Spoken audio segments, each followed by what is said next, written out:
Do you have little capital and you're thinking of how to start up a profitable farm?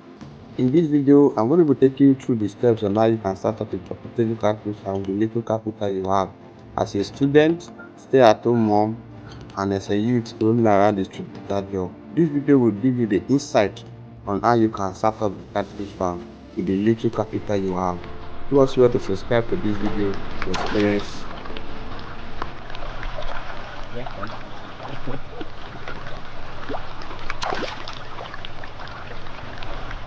Hello dear viewers, welcome back to the channel. In this video, I'm going to be teaching you as a student and also as a youth in Nigeria how you can make money in catfish farming in a small scale. As you know, there is hunger in the land and the country is very difficult for a lot of us. So there is need for you to invest in agriculture. Gone are those days that you come out from school and you just get a job. There is no job anywhere in Nigeria. There are millions of graduates roaming around the street without work. Talk about you that have not graduated.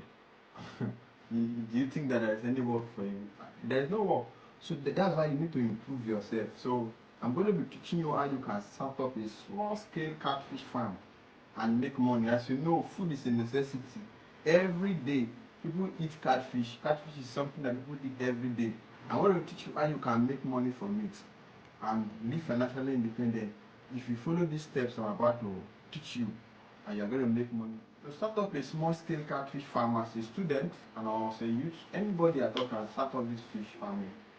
You have to put these things in your mind. Number one thing you need to put in your mind is the feeding, the housing, daily management, and how to treat them.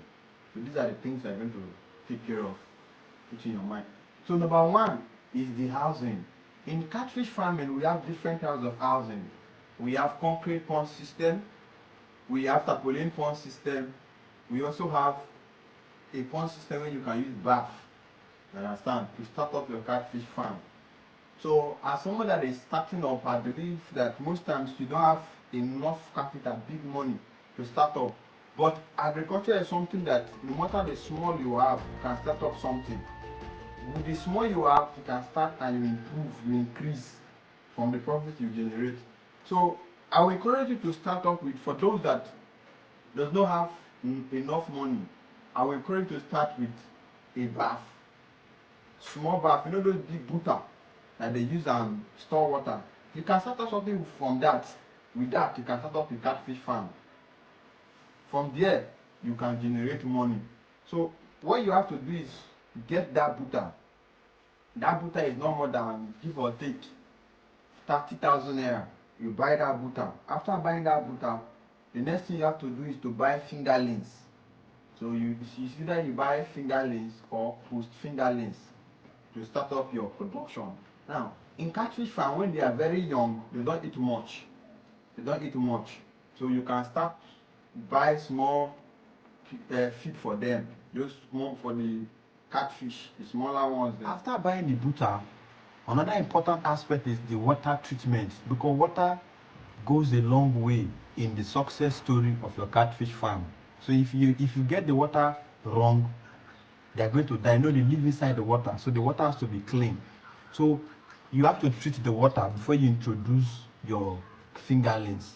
So what you do, how to treat the water, simply how you can treat your water is you cut plantain. You know the plantain body. You understand? That plantain body is not the one they eat, the plantain stem. You cut that plantain and soak it inside the water. Leave it for there for that kind of 1 week. You understand? Leave it there for 1 week. After 1 week, you can now remove the plantain back. You understand? So after removing it, the next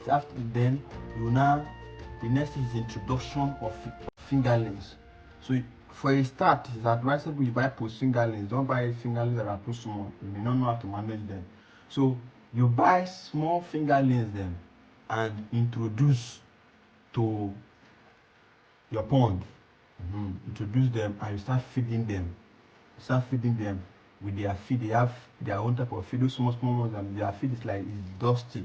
So you can go to any feed shop that you want to buy feed for post fingerlings. They will give it to you. Then you begin to feed them. You feed morning and evening. Understand? Morning, evening. When they are very young, can even feed them 3 times a day so that they can eat very well and they will grow. So when they grow to some essence, then you change the food. The more they grow, you change the food different based on the mood they are. Understand? You change the food. One thing that will make you to succeed in catfish farming, determination, love the business. You understand? The more you do it, the more perfect you become. You may not be perfect one day, but the more you keep on breathing, you begin to understand. Agriculture is like medicine. The more you practice, the more better you become. So that is how you do it, and you start up your catfish farm. So you begin to feed them. So at least within 3 to 4 months time, you can start harvesting. Then for the feeding now, the feed is expensive. So you can use what we call BSF, black soldier fly larva. You can also breed black soldier fly larva in a smaller scale. You understand? And introduce black soldier larva is rich in protein. It will make them to grow more faster. You understand? You make them to grow more faster, and you are making money. You understand? Nigeria is hard. The country is hard. So the government are forsaking us. So we have to help ourselves. And these are things you can do, and you help yourself, and you live financially independent.